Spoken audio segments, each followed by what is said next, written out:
New possibilities are the way to get unstuck. And yet, how do we find those new ideas if we're stuck in the old pattern of belief that keeps us doing what isn't working?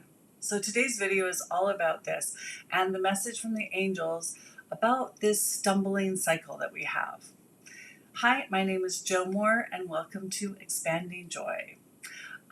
Today we're talking all about beliefs. So our beliefs are created by past memories that have been reinforced through meaning that we have attached to an event. And then we collect proof through giving other events, the same meaning. So every time we have a strong emotion about an event, that cements that belief or the meaning we've attached to it into place. So our humanness loves proof, and we can provide lots of it by simply giving the same meaning to similar events over and over again. Since nothing in life is inherently true, and life is essentially neutral, we can form a meaning and therefore a belief around anything. I hope that makes sense so far. I used to think, so we'll use an example. So I used to think I was clumsy. Why? Good question, because it was one day a friend pointed out to me that I said this a lot. Like I would stumble or I would drop something and I would say, oh, I'm so clumsy. So that was my belief, and in fact, a limiting belief. And when I started to think about it, I realized that it wasn't actually true. I had never questioned it before. So when my friend questioned why I had that belief, I looked back and I could see where I had an uncle who used to tell me that I was clumsier than a cub bear on roller skates. And I bought into what he said. So from then on, for years and years and years, like 20 years, every time I would stumble or drop something, I would just say, reinforcing the belief, finding proof that I was clumsy.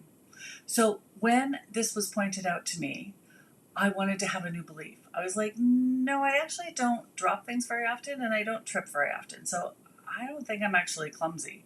So there's the beginning of my new belief.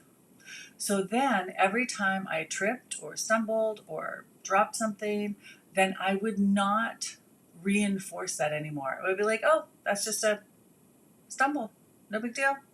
So I stopped reinforcing the belief that I'm clumsy, and lo and behold, I stopped being so clumsy, or I stopped paying attention to every time I stumbled.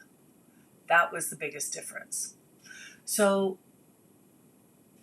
when our inner world, our inner world is a level of consciousness that holds our beliefs and therefore our values, which are made up from our beliefs, and our history that made up those.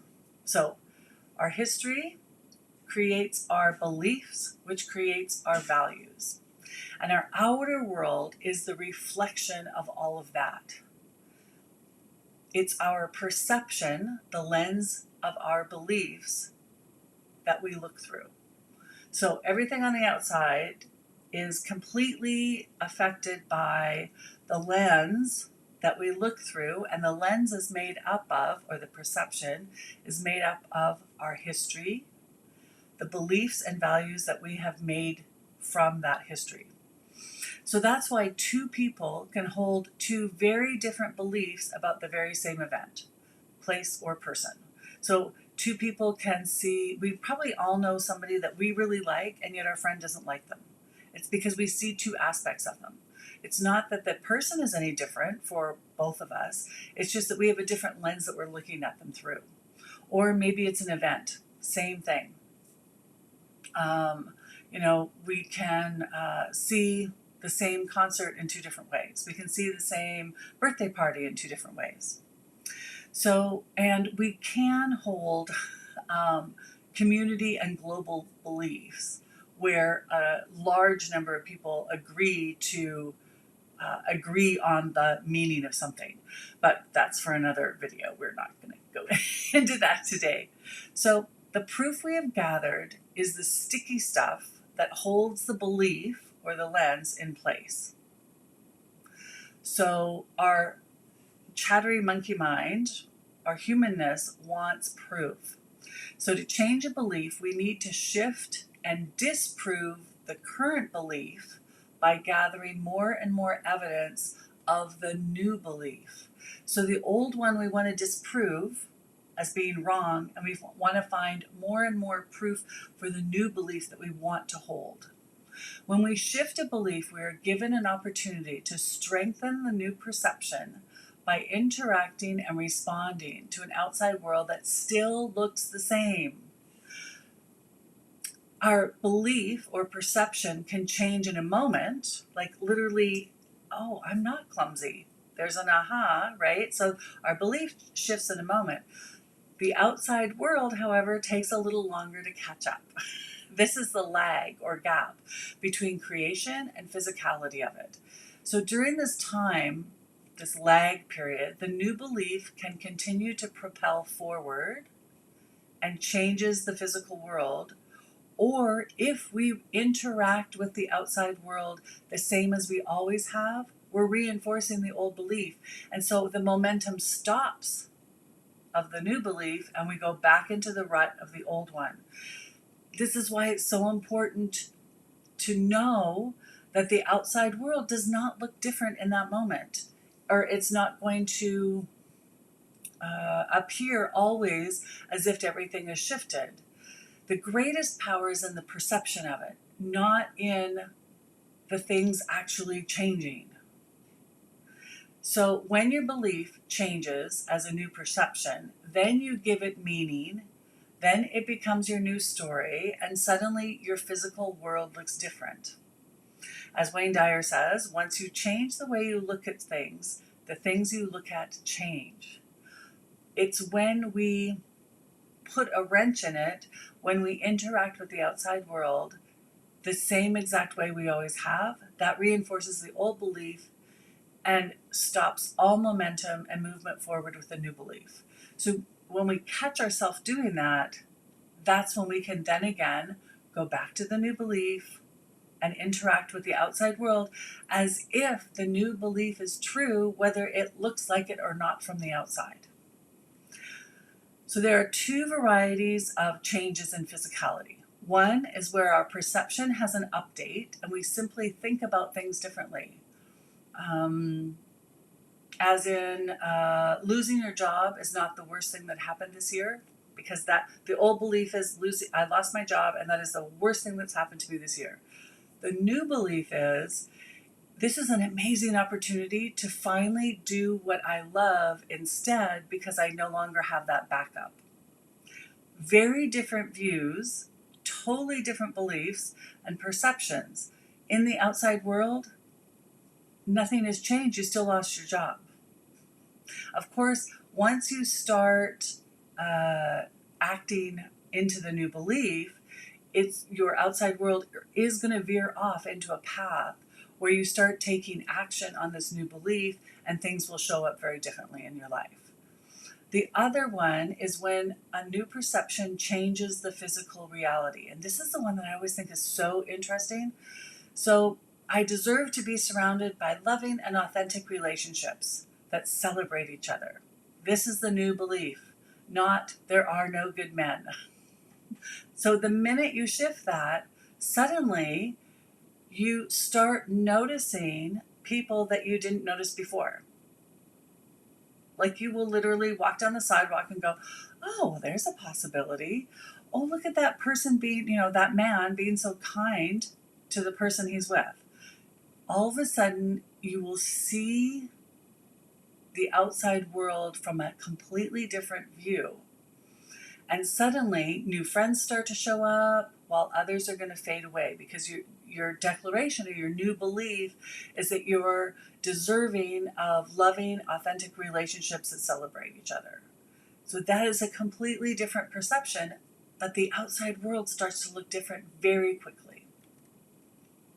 So as I was coming up with this information to come out today, pausing along the way to get downloads from my angel, my spirit team, they asked me to put forth the invitation to play with this idea. So Play is a key word here. Find proof for yourself on a shifted belief. As always, start with one that you are not emotionally attached to. Leave alone the beliefs that we are no good, that there are no good men left. Maybe if you've been desiring a new relationship and it's been a long time, if you've held this, if this is like a really deep-rooted belief that has an emotional charge to it, stay away from it. Not in the beginning. This is like a muscle. You've got to work this muscle and practice noticing new perceptions and finding proof for them. So, but play with something like people in the neighborhood are so kind, because that's something that's you're not particularly emotionally charged to probably, but it is a wonderful way to see a new perception. Dinner conversations, just like dinner conversations, stay away from money, religion, and sex for the time being. Shifting, there aren't any cute, shifting things like there aren't any cute red sports cars anymore is an easy one, because the minute you say, oh, there are, now pick whatever, instead of red sports car, pick your own thing. But there aren't any more of this anymore is the old belief. There's lots of these like fantastic little VW bugs or amazing cookies or whatever it is, things you're not emotionally charged by. And then watch them appear as if by magic. The truth is that the cars were there yesterday, but the lens of they aren't prohibited from you seeing them. Let me say that again. Things are there already. It's the lens you look through that prohibits you interacting, engaging, or experiencing them because you have blocked them out with a belief. So the lens of our perception prohibits us from experiencing anything other than our belief. The lens of our perception prohibits us from experiencing anything other than our belief. Tunnel vision at its best. Like our belief system is so good that it will keep out everything else. Now, the good news is that it works in the reverse too. So it works for beliefs that benefit us as well. So we cannot experience what we do not hold as true. Ooh, I like that one. That was really cool when that one came through. The world is an amazing place full of love and kindness. That actually is my belief. And the only time I see other than that is when people are in fear. So if that is a belief I hold, and that is a belief I hold very dearly, then that is what occurs for me. And when other people tell me, oh my God, the world is falling to bits, it is like going to hell in a handbasket, that's not my experience at all. That's not what I experience. That's not how I see the world. And I don't pay attention to things that don't fit in my belief system. But that's a benefit to me because I can see even things that other people perceive as awful and horrible and whatever. I might see them as that person, that country, that group of people is in fear. And let me tell you, they need love more than anybody. So that's my experience. Yet I have friends who experience it very differently. They get angry and upset and anxious and all of this stuff. So we're looking at the same event, the same newscast, and yet we experience it through the lens of our beliefs. So let's see. The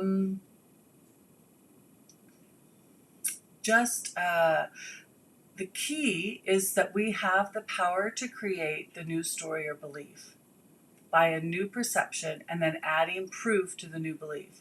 So it's literally in our hands. Most of our beliefs were created before we were 10 years old.